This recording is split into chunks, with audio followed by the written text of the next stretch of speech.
Hey, Nelson. I am an alcoholic and an addict. Nelson is not my real name. That's my Halloween name that I put on a costume and use a fake name. Just kidding. It's my pen name that I use here at LOL Sober. We went trick-or-treating last night with my 8-year-old daughter. My two older kids are too cool for Halloween now, and so that's kind of a bummer. But my second grade buddy had a blast going out as a snow leopard. It was so fun. And by the end of the night, she was exhausted and overdosing on Kit Kats and Sour Patch Kids and Ring Pops, as usual. But eventually she went to bed, and I repeated my Halloween ritual of trying to figure out the exact right amount of candy that I could eat so that she wouldn't notice in the morning. A lot, it turns out. A lot. If you're wondering if I'm an addict, watch me with a Halloween candy bag at about 10 o'clock at night on Halloween. It's pretty ugly. A lot of wrappers flying. It reminded me of my last drunk Halloween, which was one of the lowest points of my life. It was October 31st, 2008. Went to work all day, and I promised I'd be home a little bit early so that we could all have dinner and go out trick-or-treating as a family. My oldest kids were very little at the time. I think my oldest was 4, my youngest was 2, so pretty little. But they were little but excited. A big excitement for little kids. And it was the first Halloween where they were old enough to go out together on Halloween. So it was pretty cool. None of that happened. I hustled all day, rounding up and consuming painkillers, and I was completely annihilated by lunchtime. Happened almost every single day. And I came down a little bit from my high in the afternoon. And that's when I started pestering a friend of mine who had recently had surgery. I just kind of kept digging in about whatever pills she might have. And I was never above board about my addiction. I never said to anybody, listen, I'm hurting because I'm just like being high. Can I have a couple? But instead, even worse, I leveraged my chronic foot pain and Halloween as the reason why she should maybe give me some pills. You know, I just kept saying, oh, man, with my feet, I sure hope I can go trick-or-treating. It's going to be devastating if I can't. I wonder if I took some of those, I wonder if they would help. That kind of stuff. And I really used to lay it on thick to guilt trip people into eventually caving in and saying, well, okay, I guess you can have a couple of these, but really, can you please be careful, please? Because remember, I was asking for controlled substances from people who had prescriptions for those controlled substances. I did not. They didn't know if I was allergic to these medications. They didn't know if I drove home from work high and I got into an accident, they might have gotten in trouble too. It just was not cool. I cringe when I think back on it, but it happened, so I'm not going to run from it. I did it.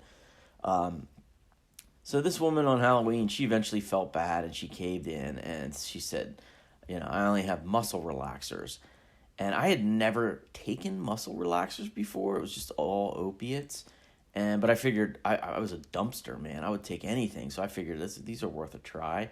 And I figured I need something to enhance my Halloween experience. I can't just go and be a dad, right? No way. And really, on Halloween, isn't it essential, first and foremost, that dad has a good time? Not the kids. Who cares about them? Dad needs to have a blast.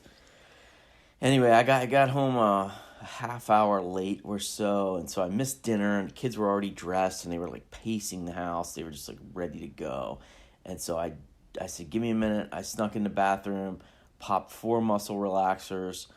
That is twice what you're supposed to take. You're supposed to take 2 every 4 to 6 hours, if I recall. I took 4 all at once. I had never taken a muscle relaxer before, but I thought, let me just double what the doctor's orders were. And I remember I was already coming down from taking something like 50 Vicodin earlier in the day. I should say I washed down the muscle relaxers with a beer. Well, I woke up 2 hours later on the couch. My wife was gone. My kids were gone.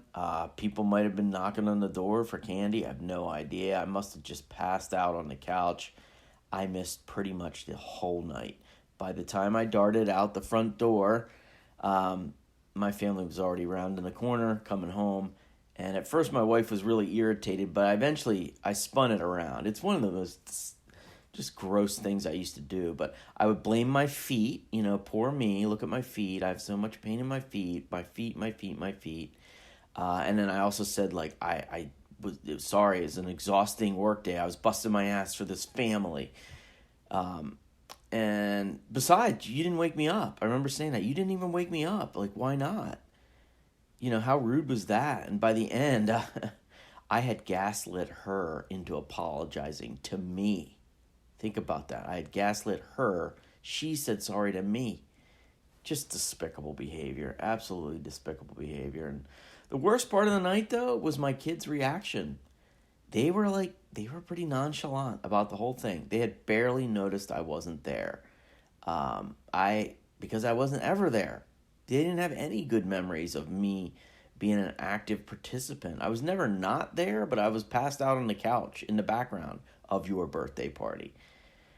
I had gotten to be less like a caring dad and more like a cool uncle who popped in once in a while, but was then gone. And where did Uncle so and so go? That was kind of me. They didn't even really know I was missing because I was always missing, and that hurt. That hurt a lot. And I won't say that I have found in addiction, when I hear people tell addiction stories, it's rarely like my wife filed for divorce and then I got sober. It's like 10 things. It's like my wife filed for divorce and blah, blah, blah. Like a big long list of ingredients that went into getting somebody sober. And so that Halloween I just described, that's one of them. A week and a half later, I went to rehab and I've been sober ever since.